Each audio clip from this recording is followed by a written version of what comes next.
5 वर्षांपासून फरार असलेल्या आरोपीला अखेर तुम्ही अटक केलेली आहे. ती अटक नेमकी कशा पद्धतीने झालेली आहे आणि त्या गुन्हेगाराची नेमकी पार्श्वभूमी काय? आदरणीय पोलीस अधीक्षक नवनीतजी कावत यांच्या सर्व ठाणेदारांना सूचना आहेत की कोणताही आरोपी गंभीर गुन्ह्यातला असो किंवा कुठल्याही गुन्ह्यातला असो फरार असायला नको. यानुसार आम्ही काल जो आरोपी पकडलेला आहे तो 5 वर्षापासून हवा होता. जेलमध्ये त्याला नेऊन सोडणे आवश्यक होते.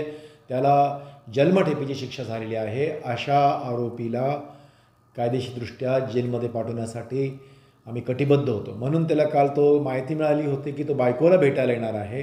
खात्रीशीर माहिती मिळाली, ट्रॅप लावला आणि आम्ही त्याला पकडू शकलो. आणि त्याच्यावर गुन्हासुद्धा दाखल आहे, पोलीस हवाला तिथून निघून जाण्याचा. तर त्या संदर्भातसुद्धा त्या एक गुन्ह्याच्यामध्ये त्यांना शिवाजीनगर पोलीस स्टेशनला आपण हजर केलेला आहे.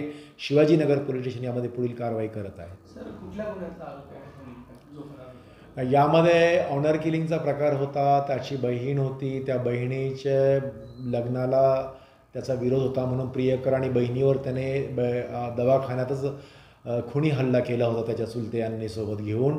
बहिणीने औषध घेतलं होतं याच्या त्रासाला कंटाळून. तर मग तेथे जाऊन हल्ला केला होता, खुनी हल्ला. गंभीर जखमी झाले दोघंही. त्यापैकी बहिणी याचा पुढे मृत्यू झाला म्हणून खुनाचा गुन्हा झाला होता. तो प्रियकर वाचला होता.